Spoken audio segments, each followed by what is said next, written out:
Hallelujah, ધન્યવાદ. પિતા પરમેશ્વરની સ્તુતિ કરે. પિતા પરમેશ્વરનો આપણે આભાર માનીએ કે એમને અત્યાર સુધી આપણને સાચવ્યો, સંભાળીને બચાવ એ બધા આપણે ઈશ્વર પિતાનો આભાર માનીને તથા ધન્યવાદ કરીએ. તે મહાન પરમેશ્વર છે. આપણને તે 9 દિવસ સુધી આપણને બાઇબલ વાંચવાનું મદદ કરીને આપણી સાથે પાસે અને આપણને કૃપા આપીને સમય આપે તેમ મેં આભાર માની તમે સ્તુતિ કરીને 9મો દિવસે ફરી આપણે બાઇબલ વાંચન ભેગા થયા છે. તે મતલબ આપણે પિતા પરમેશ્વરનો આભાર કરશું જોઈએ. તે મહાન પરમેશ્વર અત્યારે મહાન પરમેશ્વર છે અને પરમેશ્વર રહેવાના છે. તેમ તમારું ખબર મળીને પિતા પરમેશ્વર તમે સ્તુતિ કરી આપણે બાઇબલ વાંચવાનું જવાના છે અને બાઇબલ વાંચવાનું જોઈએ. તેના પહેલાં આપણે પ્રાર્થના કરીશું. ત્યાર પછી આપણે બાઇબલ વાંચવાનું જઈશું. હાલેલુયા.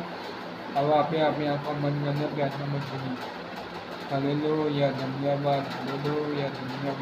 પિતા પરમેશ્વર અમે તમારી સ્તુતિ કરી રહ્યા છીએ. તમારો આભાર સવાર પ્રાર્થના સુધી તમે અમને સાથે સંભળ હવે તમે અમે સહાય તેના મને અમારી સાથે પાસે હવે જોયું તમે પૂરી પાડી કે મને અમે તમારું સભાન મારીને તમારી સ્તુતિ કરી તમને દેવાના દેવ સાથે પિતા પરમેશ્વરને છોડતા છે.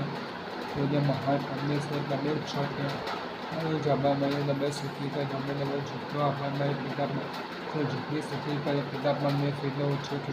તમે અમને મફા આપો છો પરમેશ્વર તમે સ્તુતિ કરો યાદા કરવા મને તેમાં અમે તમારો આભાર મારી તમે સ્તુતિ કરી દેવાના દેવ છો તેમને અમે તમારો જન્મ સ્તુતિ કરી તમે છૂટો દેવ મળ્યો છે ત્યાં જવામાં તમે સ્તુતિ હા પિતા પરમેશ્વર સુધીમાં બોલ્યા છે. હવે જોવા વિચાર મારી બધા કામ બોલ્યા આપણે કઈ બાબતો કહ્યું તમને ના ગમતી બાબતો કહ્યું હોય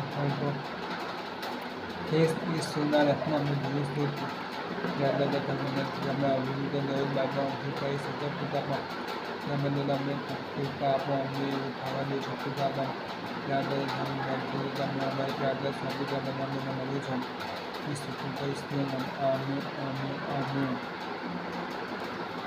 આવા આપણે બાઇબલ અધ્યાયમાં જોઈશું ને આજે આપણે કહીશું ઉત્પત્તિ 9મો અધ્યાય ને છતાં આપણે ઉત્પત્તિ 9મો અધ્યાય વાંચીશું અને જોઈએ આવા આપણે પોતાનું બાઇબલ ખોલીએ અને એનું ઉત્પત્તિનું પુસ્તક 9મો અધ્યાય આપણે કાઢીશું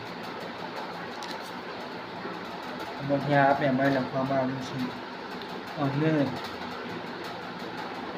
અને દેવે નૂહને તથા તેના દીકરાઓને આશીર્વાદ આપ્યો અને તેઓને કહ્યું સફળતાઓને વધોને પૃથ્વીને ભરપૂર કરો અને પૃથ્વીના સર્વ પશુઓ તથા આકાશના સર્વ પક્ષીઓ તથા પૃથ્વી પર તથા ચાંદના પ્રાણીઓ તથા સમુદ્રના સર્વ માછલાઓ સર્વ તમારાથી મિશ્ર તથા દર્શે તેઓ તમારા હાથમાં આપેલા છે.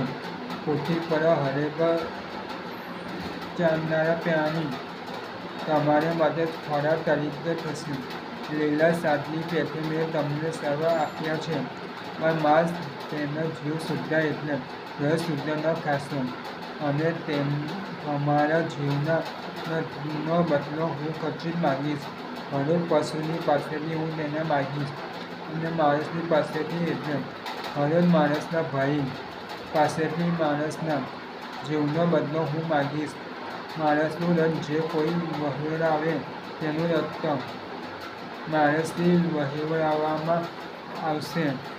કેમ કે દેવ પોતાની પ્રતિમા પ્રમાણે માણસને ઉત્પન્ન કર્યું અને તેમને સફળ થાઓ અને વધો અને પૃથ્વીમાં પુષ્કળ વધારો અને તેમાં વધતા જાઓ.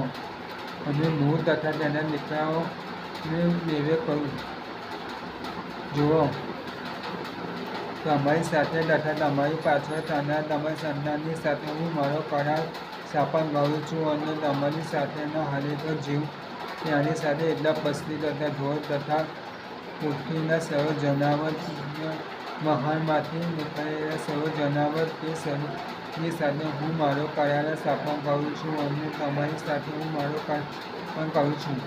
એ જળ પહેલાંના પાણીથી સર્વ પ્રાણીઓનો નાશ કરી નહીં થશે. ત્યાં પૃથ્વીનો નાશ કરવાને જળ પહેલાં કરી નહીં થશે. અને દેવએ કહ્યું મારીને તમારી વચ્ચે તથા તમારી સાથે જે સજીવ પ્રાણી છે તેણીને મારી વચ્ચે જે કરાર પેઢી દર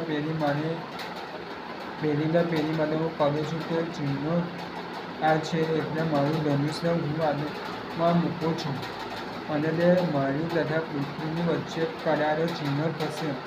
અને એમ થશે કે પૃથ્વી પર હું વાદળા લાવીશ, ત્યારે વાદળમાં તે ધનુષ્ય દેખાશે, અને મારીને તમારી વચ્ચે તથા સર્વ દેહધારી પ્રાણીની વચ્ચે મારો જે કરાર છે તે હું સંભાળીશ, અને સર્વ સજીવ પ્રાણીનો નાશ કરવાને માટે ફરી પાણીનો પેરે નહીં થશે, ને ધનુષ્ય વાદળમાં થશે. અને દેવ તથા પૃથ્વીના સર્વ દેહધારીમાંના હરેક સજીવ પ્રાણીની વચ્ચે જે સર્વ કામનો કરાર છે તે સંભાળવાનું હું ધનુષ્યની સામે જોઈશ. અને ઈશ્વરે નિર્ણય કહ્યું, મારી તથા પૃથ્વીના સર્વ દેહધારીની વચ્ચે જે કરાર મેં કર્યો છે તેનું ચિહ્ન એ છે. અને નૂહના દીકરા જેઓ મહલમાંથી નીકળ્યા તે શેમ તથા હામ તથા યાફેત હતા, અને હામ કનાનનો પિતા હતો. અને નૂહના 3 દીકરા હતા, અને તેઓથી આખી પૃથ્વીની વસ્તી થઈ. અને નૂહ ખેતી કરવા લાગ્યો, અને તેણે દ્રાક્ષાવાળી રોપી, અને દ્રાક્ષારસ પીને પીધેલો થયો, અને પોતાના તંબુમાં તે ઉઘાડો હતો. અને કનાનના પિતા હામે પોતાના પિતાની નમ્રતા જોઈને બહાર જઈને પોતાના 2 ભાઈઓને કહ્યું. અને શેમ તથા હાફેત એ વૃદ્ધોનું પોતાના બંને ખભે લઈને પાછા પગે જઈને પોતાના પિતાની નમ્રતા ઢાંકી, અને તેઓના મોં ફેરવેલા હતા. અને તેઓએ પોતાના પિતાની નમ્રતા જોઈને, અને નૂહ તેના દ્રાક્ષારસના પેકમાંથી શુદ્ધમાં આવ્યો, અને તેના નાના દીકરાએ જે કર્યું હતું તે તેણે જાણ્યું, અને તેણે કહ્યું, કનાન શ્રાપિત હો. તે પોતાના ભાઈઓને માટે દાસોનો દાસ થશે.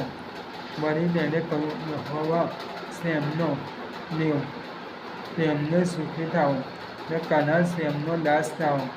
યાફેતને દેવે વધારો, ને તે શેમના મંડપમાં રહો, ને કનાન તેનો દાસ થાઓ. અને જળ પેરે પછી નૂહ 350 વર્ષ જીવ્યો, અને નૂહના સર્વ દિવસો 900 વર્ષ હતા, પછી તે મરી ગયો. આમેન. દેવ પોતાના વાપરેલા વચનને આશીર્વાદિત કરે. આવો આપણે છેલ્લી પ્રાર્થના જોઈશું. આપણે આંખો બંધ કરીને પ્રાર્થના કરીએ. Hallelujah, hallelujah, hallelujah. ધન્યવાદ મહાન પિતા, તો અમે તમારી સ્તુતિ કરીએ છીએ, તમારો ધન્યવાદ કરીએ. તમે અમને સાધુને સંભાળ્યું સાથ કરજો, ત્યાં બધા અમે તમારું ખભા બંધ શીખી ત્યાં અમને સાથે સંભાળ્યા. પરમેશ્વર પિતા અમારી પરમેશ્વરના નોંધો દિવસે તમે ચિહ્નો જોડી લાવે. પરમેશ્વર અમે તમારું વચન અધિજન ઉત્પત્તિ નોંધો અધિજન તમારો જવાબ તમે શીખી તમે ઈચ્છા અમે વાંચીએ ત્યાં અમે તમારો આભાર. તમે અમારી ફાયદા સાબિત નથી, અમે તમારો જવાબ તમે શીખી આ આભાર પૂરી પહેલાંથી સ્ત્રીમાં સાબિત બાદ. આમેન.